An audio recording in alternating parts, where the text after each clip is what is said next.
जी देखिए, ये तो प्लानिंग की बात है ना। टाइम पे अगर आप ऑयल को टाइम पे कम जब रेट्स थे उस वक्त इंपोर्ट टाइम पे करते, टाइम पे गैस इंपोर्ट करते, टाइम पे जो है वो बिजली का ऑल्टरनेट चेंज करें। आप आपकी प्लानिंग का फुकदान है ना, इस वक्त गवर्नेंस का प्लानिंग का फुकदान है। जी। आप टाइम पे डिसीजन नहीं लेंगे, अवाम को जी। उसका जो है वो असर आएगा।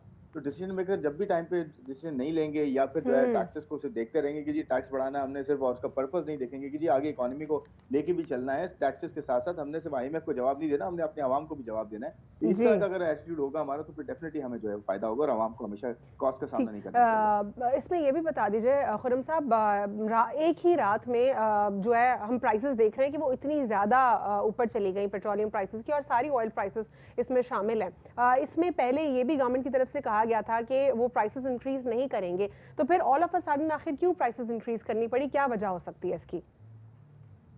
जी, ये पेट्रोलियम डेवलपमेंट लेवी जो है ना, पेट्रोलियम लेवी जिसे कहा जाता है, हम्म। यही इसी का एक मकसद है, क्योंकि 600 अरब रुपया इसमें जो है गवर्नमेंट ने कमिट किया था आईएमएफ को। और आईएमएफ ने कहा था 600 अरब रुपए कहाँ से आप पूरा करोगे। गवर्नमेंट ने अभी क्या किया, एक्चुअली तो टैक्स कम हुआ है, यानी कि पिछली पेट्रोल की कीमत देखें और अभी पेट्रोल की कीमत देखें, यानी कि एक डिफरेंस देख लें, एक डिफरेंशियल देख लें, जो पिछले एक मरतबा बढ़ाई गई और अभी एकदम से बढ़ाई गई है।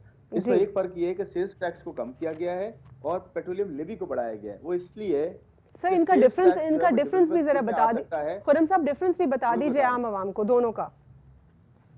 देखें, सेल्स टैक्स तो हर प्रोडक्ट पे है ना, इनडायरेक्टली जी। आवाम तो हर प्रोडक्ट पे सेल्स टैक्स देती है। जी। जो भी चीज कंज्यूम होती है, खर्च होती है, जो भी हम खाते पीते हैं, चीजें लेते हैं, यूज करते हैं, पहनते उड़ते हैं, इन सब पे जहां जहां सेल्स टैक्स है वहां हम्म। पे जो है वो सेल्स टैक्स आवाम देती है। ये पेट्रोलियम लेवी है, लेवी ऐड होती है किसी चीज को डिस्करेज करने के लिए। तो लेवी इसलिए ऐड की जाती है कि जी पेट्रोल कम से कम यूज हो, डीजल कम से कम यूज हो, तो कम से कम यूज करने का ऑल्टरनेट भी तो देना कि जी इसके अलावा अगर पेट्रोल नहीं है गाड़ी में डालना तो कुछ और क्या डाला जाए, हम्म। डीजल नहीं है तो कुछ और क्या डाला जाए। तो ये डेवलपमेंट लेवी इसीलिए बनाई गई थी कि पेट्रोलियम सेक्टर में ऑल्टरनेट्स क्रिएट हो, स्टोरेज क्रिएट हो, पूरे पेट्रोलियम सेक्टर की डेवलपमेंट हो। तो वो तो नहीं हुई और ये टैक्स का ही एक तरीका बन गया एक्स्ट्रा टैक्स लेने का आवाम का, कि आसान है सीधा सीधा आप पेट्रोल पर टैक्स लगाएं और वो आपको जो है मिल जाता है, रात दिन आप जाएं बड़ी मछलियों के पीछे, उनको हाथ हम्म। डालें, उनसे टैक्स लें और टैक्स नेट को बड़ा करें। तो ये प्रॉब्लम है, इसको ठीक करना चाहिए। आईएमएफ के लिए सिर्फ हम सिर्फ 200, 400, 300, 400 अरब रुपया इकट्ठा करके आवाम की जेब से निकाल के देंगे तो उनको नुकसान भी होगा, आवाम को हम्म। उनकी अर्निंग कैपेसिटी भी नहीं बढ़ रही, उनको जो है वो इन्फ्लेशन का भी सामना करना पड़ रहा है। और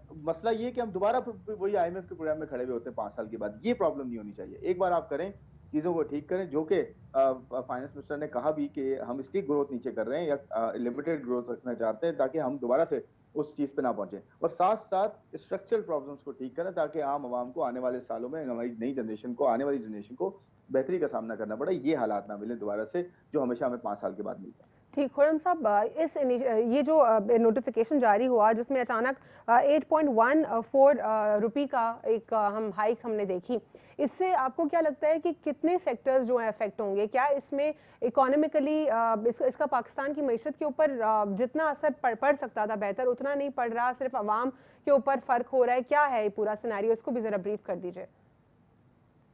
जी वही मैंने कहा कि देखें, ये 8 रुपए का इंक्रीज हो, ये बहुत बड़ा है। 8 रुपए, 8.5 रुपए, अब ये हिस्टोरिक हाई पे प्राइसेस है। और एक और मैं बात यहाँ क्लियर करना चाहूंगा कि बार बार हम ये सुनने को मिलता है कि जी ये जो पेट्रोल की प्राइसेस हैं और ये जो पेट्रोलियम प्रोडक्ट की प्राइसेस हैं, ये दुनिया भर में बहुत सारे कंट्रीज हैं वहाँ ज्यादा है, हमारे यहाँ कम है, और हम बहुत कंट्रीज से पीछे हैं। और मिडल ईस्टर्न कंट्रीज जो ऑयल प्रोड्यूस ज्यादा करते हैं उनके यहाँ प्राइसेस कम है, अदरवाइज हमारे यहाँ जो है वो दूसरे कंट्रीज के मामले में कम है। ये आधा रुख है पिक्चर का, ये अच्छा। ठीक रुख नहीं है पिक्चर का। ये एक one side of the picture है। क्यों? उसकी वजह यह है कि जब भी आप जितना कमाते हैं, महंगाई उससे उससे पता चलता है कि एक एक देखे ना, मैं सीधी सी बात करता हूँ, जो बंदा महीने के 10 लाख रुपए कमाता है उसके लिए तो जो है बेसिक्स के प्रोवाइड करना, खाने पीने की चीजें या ओढ़ने की चीजें लेना या कुछ जिंदगी रोजमर्रा की जो जिंदगी की चीजें होती हैं वो यूज करना, उसके लिए तो प्रॉब्लम नहीं होता। उसके लिए तो लग्जरी जो आइटम्स हैं वो कहीं जाके उसको अफेक्ट करते होंगे। इसी तरह जिसकी 1 लाख तनख्वाह है उसके लिए महंगाई डिफरेंट है। इसी तरह जो 10,000 वाला है, 15,000 वाला है, 20,000 वाला है, उसके लिए महंगाई डिफरेंट है। लेकिन बिल्कुल। पेट्रोल तो सबके लिए है। जी। तो सर पेट्रोल तो सर जिस सबसे तरह नीचे वालों आपने को आपने सबसे कहा ज्यादा कि इम्पैक्ट करता है। तो मेरा खुर्रम पॉइंट साहब। ये है, जी। जी। मेरा पॉइंट सिर्फ ये है कि हमें ये कहना नहीं चाहिए, ये गलत, ये पूरा रुख नहीं है पिक्चर का कि जी हम्म। हम यहाँ पे पेट्रोल प्राइस में सबसे सस्ते हैं दुनिया में, ऐसा नहीं है। ठीक। हम यहाँ पे अगर आपकी इंडिया, बांग्लादेश, चाइना, इनसे ही कंपेयर कर लें अपनी इनकम को कि एक आम आदमी कितना कमाता है यहाँ पे और वहां कितना कमाता है, तो वो हम्म। एक्चुअली ज्यादा वहां पे हमारी पेट्रोल प्राइस महंगी है उस तनाजुर में।